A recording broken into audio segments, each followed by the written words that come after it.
Welcome into Sportsmemo's betting podcast with Robbie Vino as our guest. We're talking all things college basketball, the Final Four look ahead, NIT Final Four, CBI Championship Series. We got it all coming ahead on today's podcast. It's April 1st, April Fool's Day. Don't be fooled by any of your friends or work companions, your wife, anything like that. It is April Fool's. So, Robbie, happy April Fool's to you. Welcome into the podcast. How are you?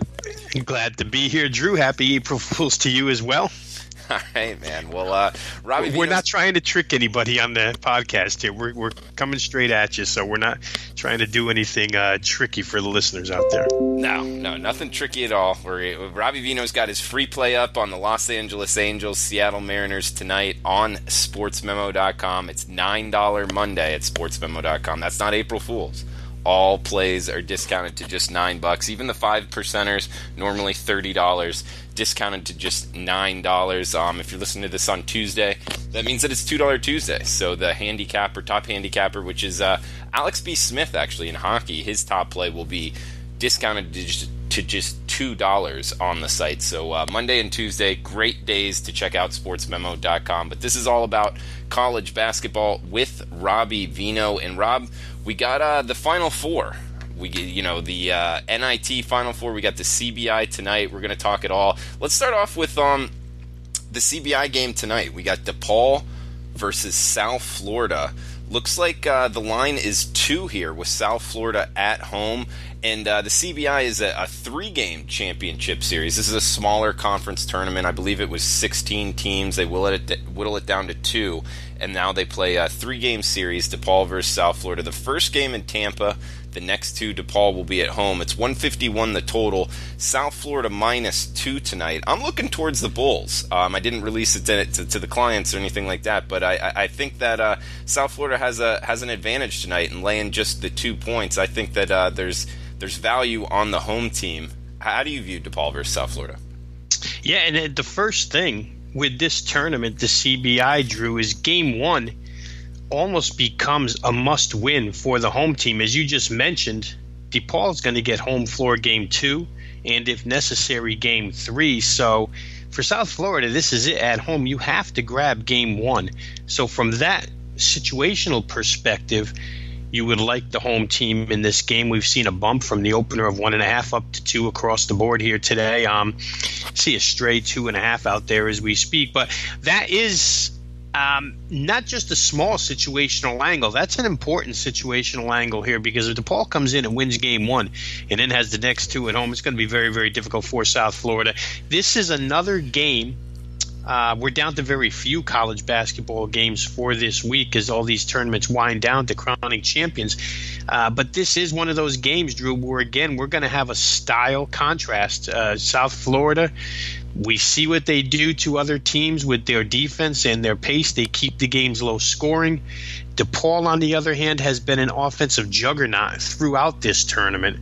They have averaged, I think, 96 points per game in this tournament right now. So for South Florida, I think pace is very important. For DePaul, obviously on the other end of that spectrum, pace is very important to them too.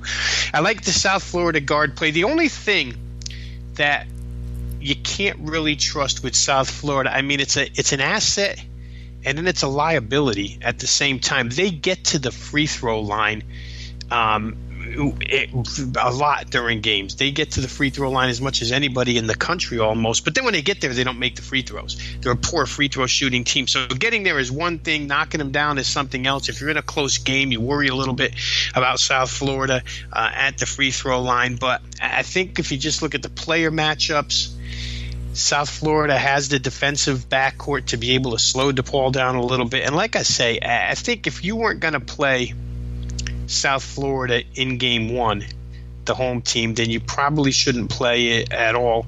I wouldn't recommend the under or the visitor here. The total at 151.5 caught my eye early. We've seen it. It's kind of erratic across the board here. We see some 150.5s, we see some 151s, but to me it seemed a little bit high. We've watched South Florida certainly limit good opponents point-wise throughout the season, so maybe a play on the under. If you can find those 151.5s out there still, I think that might be a good way to go. And Robbie, the new rules for the NIT, that's not in the CBI, correct? No, the NIT, the widening of the lane and the backing up of the 3-point line that's NIT exclusively, yeah. Right, and so that factors in on the total as well. As far as the South Florida side, I mean, their sophomore guard, David Collins, he's averaging 16 points a game. Their point guard, Radu, he's 13 points, 5.4 assists per game. Their heavy guard play. Also, they're a good team, 3-point defense, a stat that I love. Overall defense, they're very good. They're a very good rebounding team. But you bring up the point of South Florida struggling on the free throw line, and it is real. They get to the free throw line a lot. It's kind of surprising how bad of a free throw shooting team they are, considering they try to get to the line so much.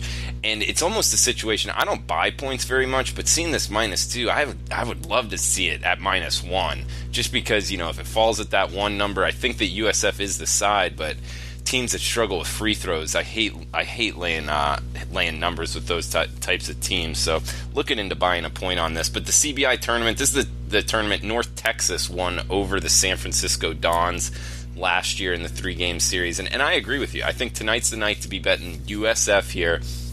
And then in the next 2 games, actually probably looking to bet DePaul.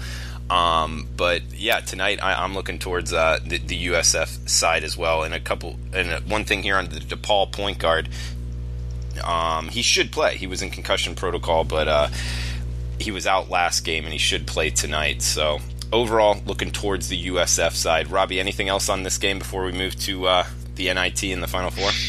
Yeah, just when you look at head coaches, Drew, a lot of times I know guys that will handicap these games with head coaching matchups, not at the top of their list, but near the top of their list. Yeah, Brian Gregory, who has been a defensive-minded coach his entire career. So with so much time between games from the last time these two teams played inside this tournament, you think there's enough preparation time for Brian Gregory to devise something in order to slow DePaul down a little bit. And, of course, for Dave Leto and the DePaul Blue Demons, same goes there. But I'm with you. I think situationally this tournament's unique, and if you get the first game at home knowing you have to travel game 2 and if necessary game 3, then one just becomes a must for the home team, no doubt about it. All right, Robbie. And guys, it's $9 Monday. Check out Rob Vino's handicapper page. He has a bunch of plays up for tonight. MLB Monday premier game of the night, and NBA Eastern Conference premier total. And his NBA has been on fire, 70 and 54, 56% the last 6 months.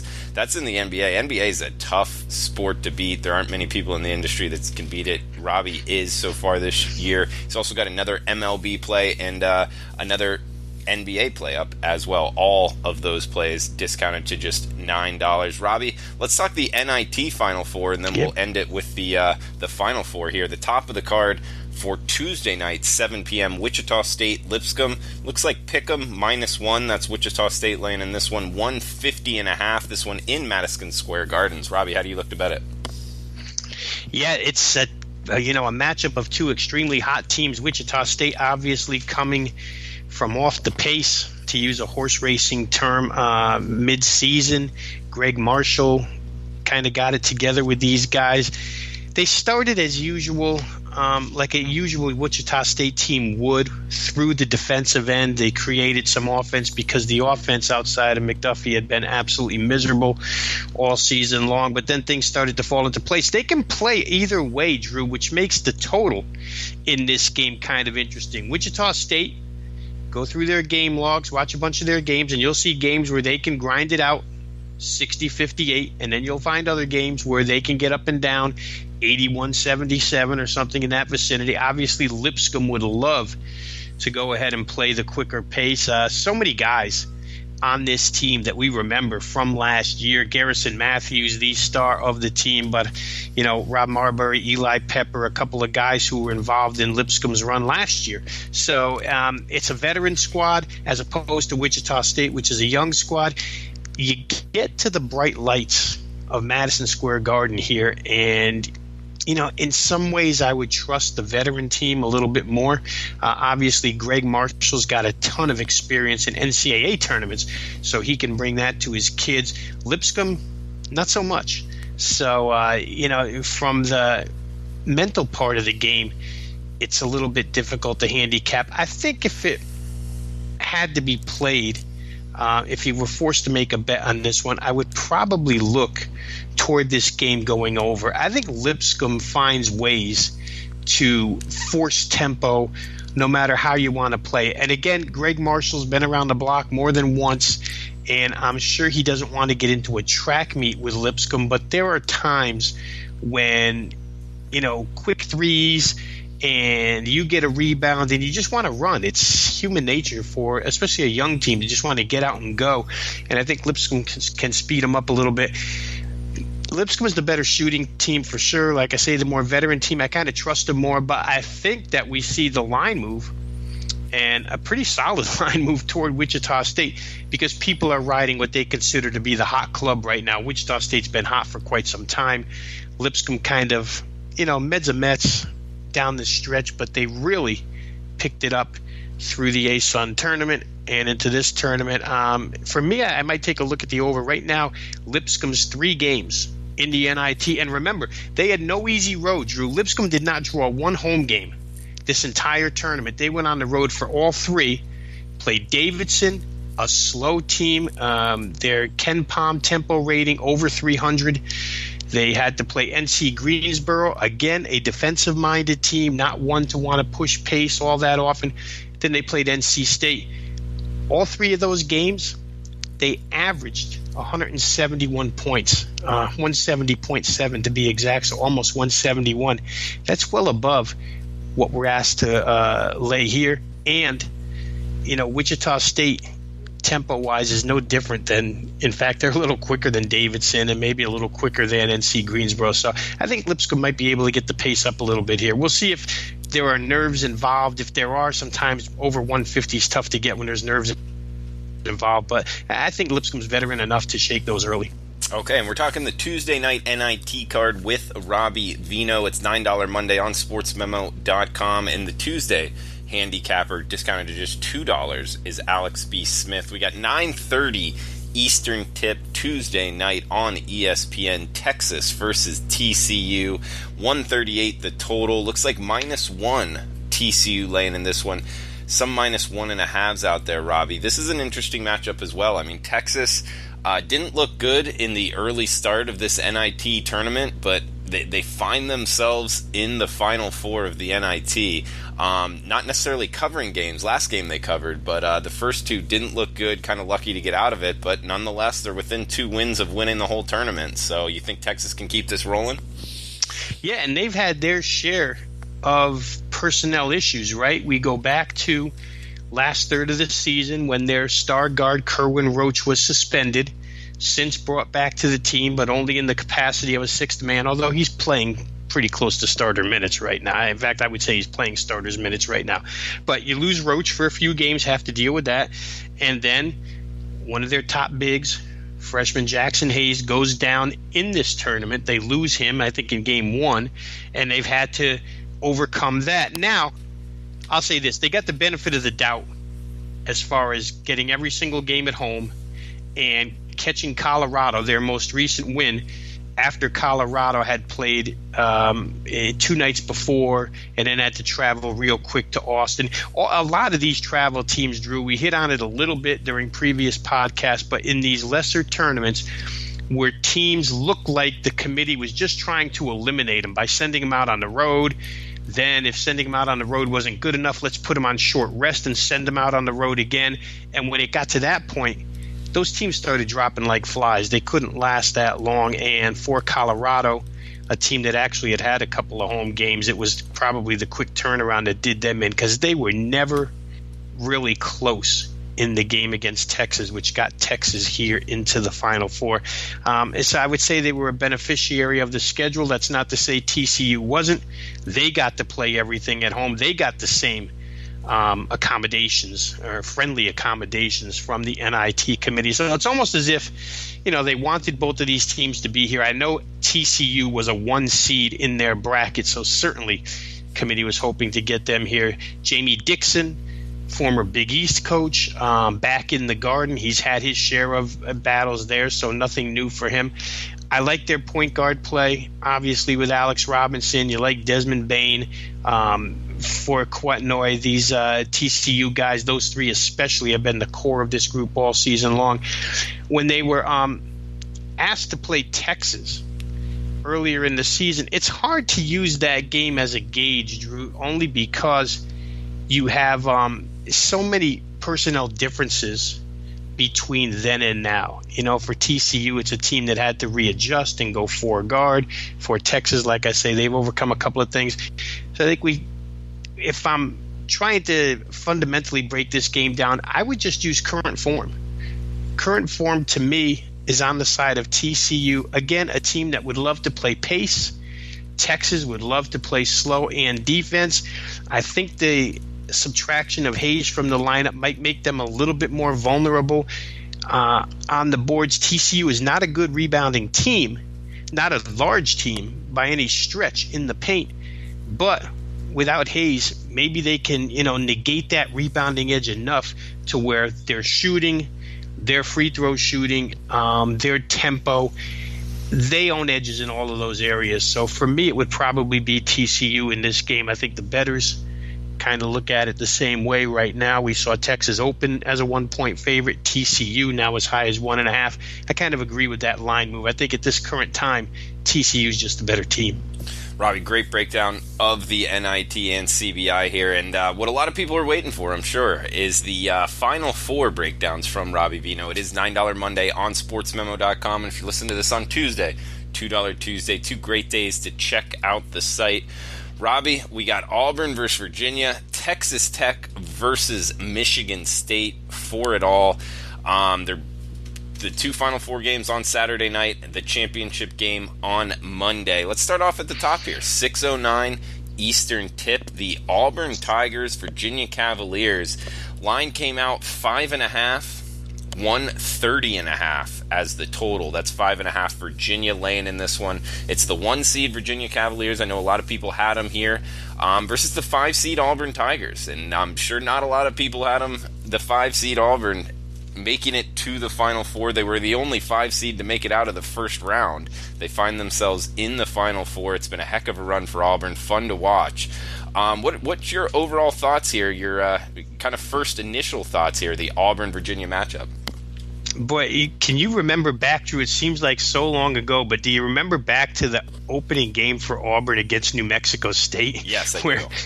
Where the New Mexico State kid had the open layup at the end to tie it, passed out for 3. 3-point shooter got fouled, had an opportunity to win the game, blows 2 free throws. Auburn escapes, and from there, they've been dominant.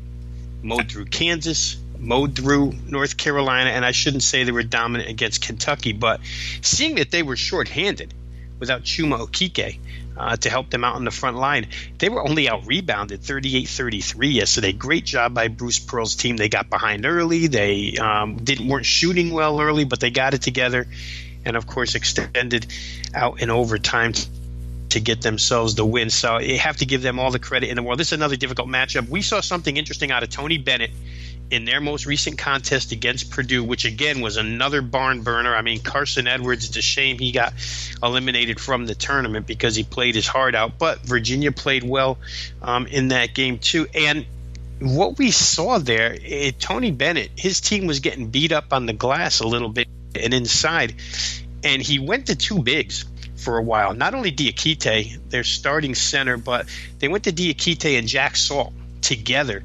And I'm just wondering if they're going to do that in this contest to kind of punish Auburn on the boards. It'll be an interesting chess match between the two.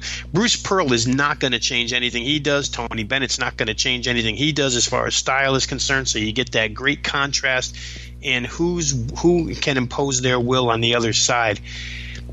For me, it's hard to see Auburn winning if, in fact, Jared Harper and Bryce Brown don't play the way they played yesterday. Those 2 guys combined for 50 points.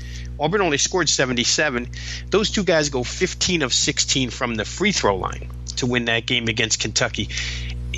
Virginia's got far more shooting ability than Kentucky does, Drew. You watched that game yesterday, and if P.J. Washington doesn't have the ball in his hands, then you don't fear anybody on Kentucky. down the stretch in that game. And it's interesting because Coach Cal basically wanted the ball in P.J. Washington's hands every single time. I don't think he trusted anybody else on that squad. So Virginia's got multiple guys, whether it's Kyle Guy, whether it's Ty Jerome, whether it be DeAndre Hunter.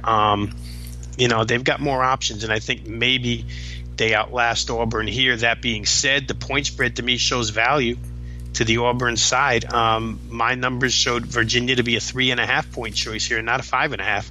So it might be a little inflated toward the UVA side. Auburn's on a great wave right now. We'll look into the game a little bit more as time goes on. I know you have numbers that you keep that show maybe something toward the total here. I haven't really dug that deep into the total yet for this game. Yeah, watching Auburn, I think that this game, from a tempo standpoint, is a fascinating handicap. Virginia slows everybody they play down, and we got Auburn on the other hand. They've been able to speed people up, and when they seem like a tough team to slow down, but we do know it's easier to slow teams down than to speed teams up. And you're right, this Virginia team offensively brings a lot more to the table than Kentucky did. Kentucky has the same athletes, if not better athletes, but scoring ability, I feel, is there with Virginia. So it will be a fun one to watch. That is the early game on Saturday, April 6th, coming up. In the late game, we got 8:49 approximated tip. Texas Tech versus Michigan State. Both of these games on CBS. It's Texas Tech, the 3 seed, versus the number 2 seed, Michigan State Spartans. Michigan State laying 2.5 in early market trading, 132.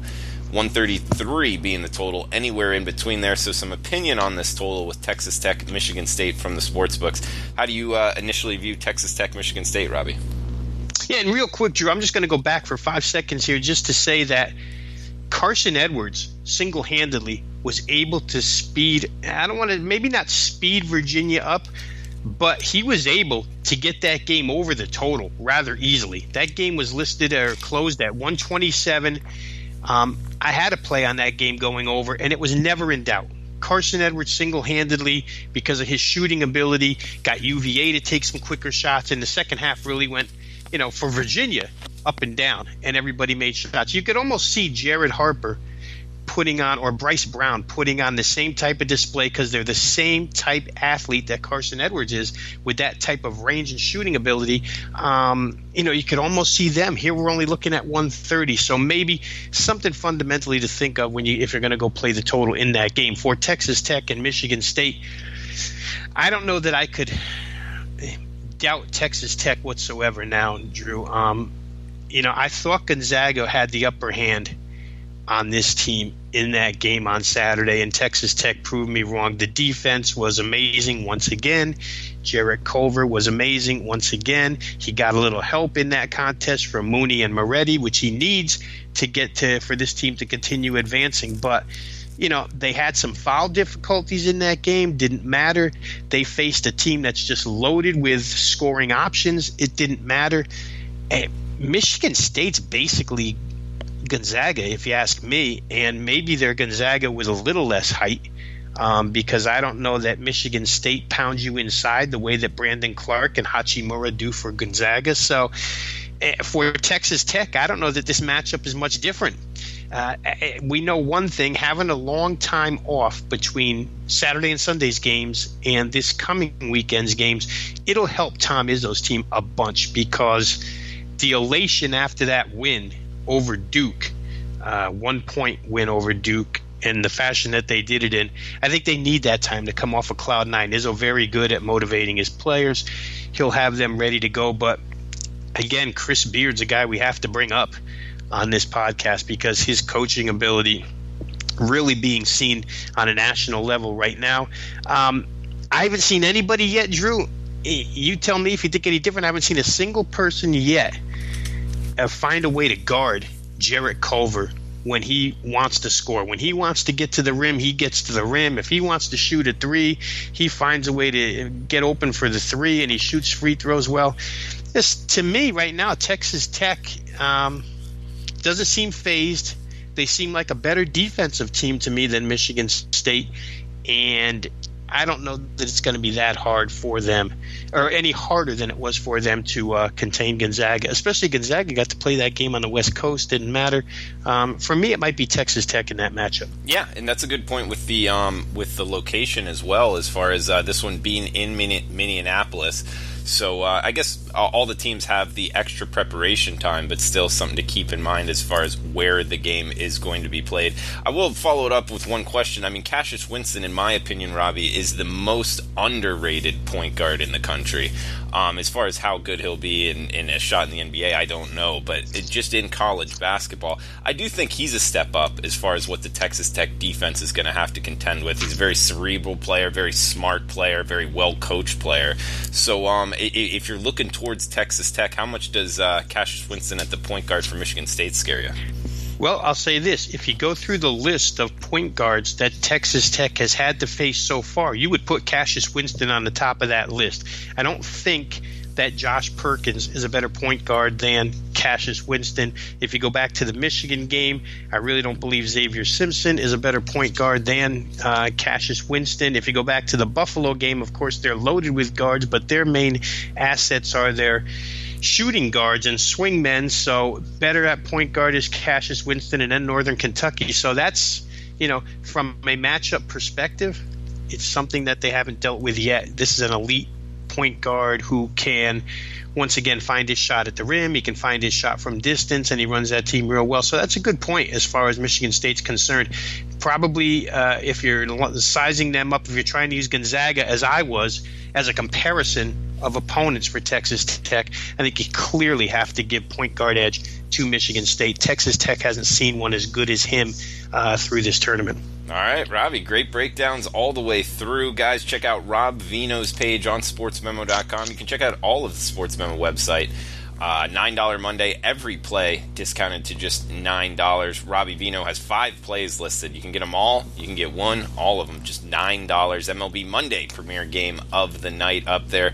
Normally priced at $25. Right now, just $9. Also, he's got another 15-star, another 4%er, a bunch of them up here at sportsmemo.com. Great day to check out the website. Rob, thanks for the time. Anything else you want to throw out before we shut this down? Now, just as we always say, Drew, good luck to everybody out there trying to cash tickets. Keep cashing them, and we'll talk to you later in the week for sure. Maybe get a little more in-depth into that NCAA tournament. Yeah, how's your schedule looking? Friday look good for you on the pod? Absolutely. Friday will be fantastic. All right, we'll have Robbie Vino on Friday. Guys, thanks for tuning in. Check out the site, $9 Monday, and best of luck with your bets. We'll be back tomorrow talking more sports betting. So thanks for tuning in.